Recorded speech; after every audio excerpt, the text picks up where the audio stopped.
안녕하십니까? 2026년 7월 18일 토요일 글로벌 인사이트입니다.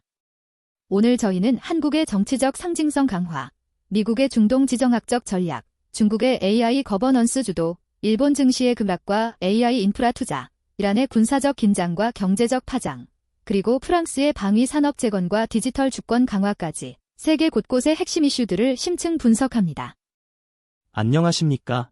글로벌 경제와 안보가 격변하는 지금 각국이 펼치는 전략적 행보들을 면밀히 짚어보며 미래를 통찰하는 시간 갖겠습니다. 먼저 대한민국 소식입니다. 이재명 대통령이 2024년 12월 3일 비상계엄 선포에 맞선 시민들의 저항을 기려 매년 12월 3일을 국민주권의 날로 지정하겠다고 발표했습니다. 이 대통령은 이 빛의 혁명을 통해 헌법에 새겨진 국민주권 정신이 살아 숨쉬고 있음을 입증했다고 강조했습니다. 이재명 대통령이 국민주권의 날을 지정한 것은 현재 국정 지지율 하락과 경제 민생 문제에 대한 우려가 커지는 상황에서 과거 민주화 운동의 역사적 정당성을 재확인하며 국정 동력 확보와 지지층 결집을 시도하려는 메시지로 풀이됩니다.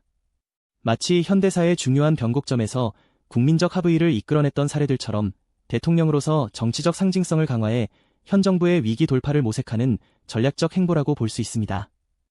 이러한 상징적인 선언은 국내 정치 지형에 상당한 영향을 미칠 것으로 보입니다. 다음은 미국 소식입니다. AI 관련 투자 우려와 미국-이란 간 긴장 고조로 주요 미국 주가지수가 하락하며 AI 및 반도체 주식 매도가 심화되었습니다. 한편 미국 기업들은 페르시아만에서 대체 석유 운송 경로를 개발하기 위해 이라크 정부와 약 600억 달러 규모의 계약을 체결했습니다. 이는 이란과의 분쟁 속에서 호르무즈 해협 의존도를 줄이는 것을 목표로 합니다. 이번 미국 증시 하락은 단순한 시장 조정이 아니라 AI 기술 개발에 대한 과도한 기대감과 중동발 지정학적 리스크가 복합적으로 작용한 결과입니다. 특히 미국-이란 간 긴장 고조는 1970년대 오일 쇼크처럼 에너지 시장 전체를 뒤흔들 수 있는 잠재적 위험을 내포하고 있습니다. 호르무즈 해협은 전 세계 해상 석유 수송량의 3분의 1이 지나는 핵심 통로죠. 미국 기업들이 이라크와 대체 경로 개발에 나선 것은 이란과의 분쟁 가능성에 대비해 에너지 안보를 다변화하려는 전략적 움직임입니다. 이는 미국이 중동 정책을 군사적 대응과 경제적 안정이라는 두 가지 축으로 이끌어가고 있음을 보여줍니다. 다음은 중국 소식입니다. 상하이에서 열린 2026년 세계 인공지능 대회 및 인공지능 글로벌 거버넌스 고위급 회의에 시진핑 주석이 참석, 개막식에서 공정하고 합리적인 글로벌 인공지능 거버넌스 체계 구축을 위한 4가지 제안을 발표했습니다. 이 자리에서는 세계 인공지능 협력기구 설립 협정 서명식도 진행되었습니다. 중국이 AI 거버넌스에서 리더십을 발휘하려는 것은 과거 서구 열강이 산업표준을 선점했던 것처럼 AI 시대의 새로운 규칙 제정자로서의 위상을 확보하려는 시도입니다. 시 주석의 4가지 제안은 AI 기술의 책임있는 개발과 활용을 촉구하며 국제적 신뢰를 얻으려는 외교적 메시지인 동시에 자국 중심의 AI 생태계를 글로벌 표준으로 확장하려는 전략입니다. 세계 인공지능 협력기구의 설립은 유엔과 같은 국제기구 모델을 AI 영역에 도입해 중국 주도의 AI 질서를 구축하려는 대담한 야심을 보여줍니다.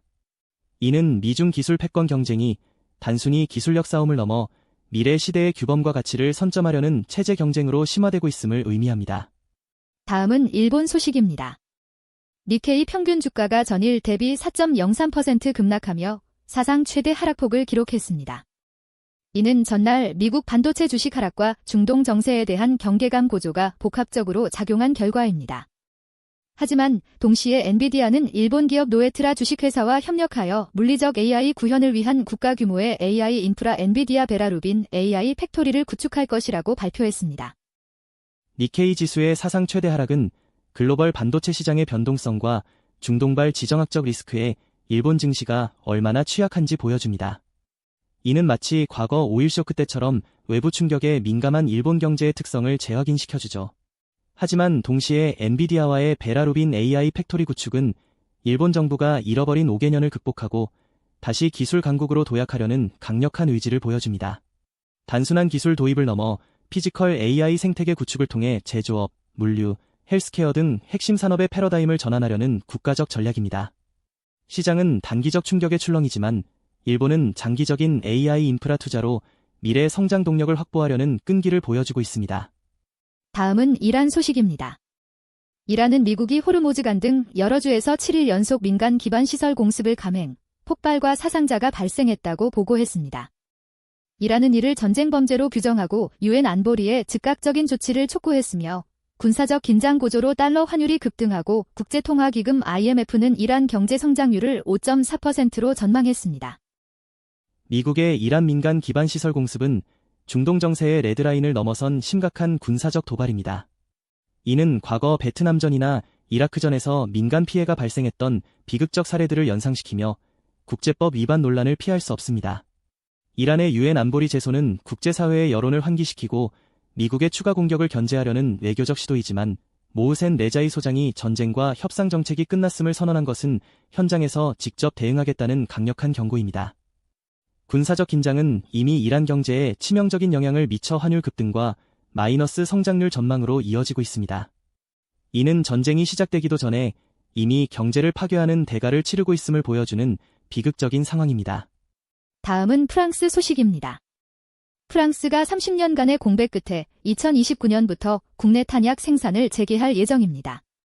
또한 프랑스 의회 조사위원회는 프랑스의 디지털 주권 강화를 위해 비유럽 소프트웨어 및 데이터 호스팅 제공업체에 대한 의존도를 지적하는 보고서를 발표하며 프랑스 디지털 전환에 대한 취약성을 드러냈습니다.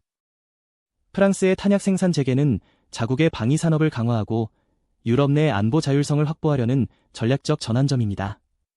우크라이나 전쟁 이후 유럽 각국이 국방력을 재정비하는 흐름과 궤를 같이 하죠. 이는 마치 2차 세계대전 이후 유럽이 자립적 방위체계를 구축하려 했던 노력의 재현처럼 보입니다. 동시에 디지털 주권 보고서는 미국 중심의 빅테크 기업들에 대한 유럽의 기술적 종속성을 경고하며 사이버 안보와 데이터 주권을 지키기 위한 디지털 독립 선언이나 다름없습니다. 프랑스가 단순한 경제적 이익을 넘어 국방과 기술 분야에서 유럽의 자주성을 주도하려는 강한 의지를 보여주는 것입니다. 글로벌 단신 전해드립니다. 먼저 한국에서는 전 세계 여성 발명가들의 발명품을 선보이는 2026 여성 발명왕 엑스포가 열려 혁신을 장려하고 있습니다. 다음으로 미국에서는 메타가 AI 챗봇에서 아동의 자해 또는 자살 관련 대화 시 부모에게 알림을 보내는 보호자 통제 기능을 도입했습니다. 마지막으로 프랑스 파리 스타드 드 프랑스에서는 K-팝 그룹 방탄소년단이 매진된 콘서트를 성공적으로 개최하며 K-컬처의 위상을 드높였습니다. 오늘 우리는 급변하는 세계 속에서 각국이 어떤 고민을 하고 어떤 방향으로 나아가는지 엿볼 수 있었습니다. 미래는 과거의 거울이자 현재의 선택으로 만들어지는 것이죠. 네, 오늘 준비한 소식은 여기까지입니다. 글로벌 인사이트는 여러분의 지적 호기심을 채우는 깊이 있는 분석으로 다음 시간에 다시 찾아뵙겠습니다. 활기차고 의미 있는 하루 되시길 바랍니다. 고맙습니다.